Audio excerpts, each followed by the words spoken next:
As a real estate professional, I have the pleasure of being affiliated with a group of different knowledge experts in various fields, whether it be in construction, whether it be in the legal side of things. So I'm very fortunate to have experts like Tara Borle with Mortgage Architects to talk about different ways that properties can be financed. Tara, with RRSP deadline looming, talk to me about different ways people can utilize their RRSPs when it comes to home purchasing. Clients are able to access their RRSPs without any tax implications as long as they're using it for the down payment and they've entered into a purchase contract within 1 year of pulling out their RRSPs. So is this program only available to first-time home buyers, or who else can access this program? If you haven't owned a home for the last 5 years, you could also access your RRSPs for the down payment whenever you purchase a home. We've had some clients that are going through a separation or a divorce. They can also access their RRSPs as a first-time home buyer regardless if they have owned a property previously. What about a case where, let's talk about someone who's retired. They've owned their home for many years and they want to help maybe one of their children. Can they access their own RRSP and give that to their children? If you have a family member that is disabled, you can pull out the money from your RRSP to help them purchase a house.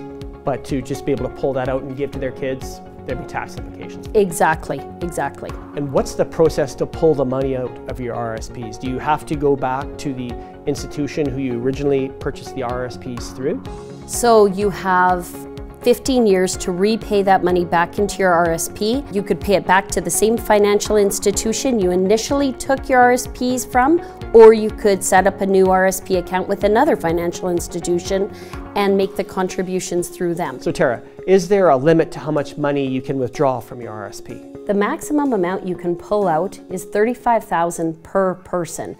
So if you have 2 people on an application, that's possibly up to $70,000 that we can use for a down payment. I've heard in some cases where people will actually take a loan to top up or increase their RRSPs.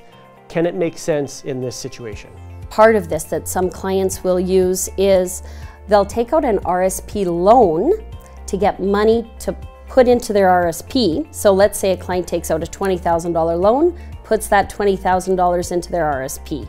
That's going to generate them a refund, hopefully with their income taxes, and they can use that refund to purchase a house as their down payment. We're talking about different ideas and ways that you can use the RRSPs for your down payment, but taking a step back, it's really important before any of this all begins is that you sit down and have a conversation with someone like Tara to get your pre-approval done.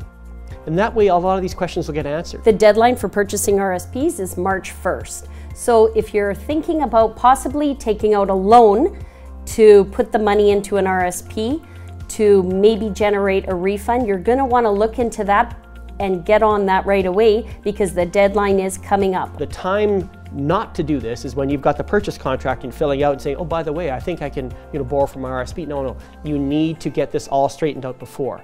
So I'm very, again, fortunate to have people like Tara that I can refer my clients to, so all this can be all straightened out. So when it comes to the actual purchase contract, you know what's going on, you know how many dollars you've got access to, and you're not trying to figure it out as you go. So I want to thank Tara Borle very much for her support here today. And as always, if you have any questions about real estate, feel free to reach out to me or to someone like Tara at any time.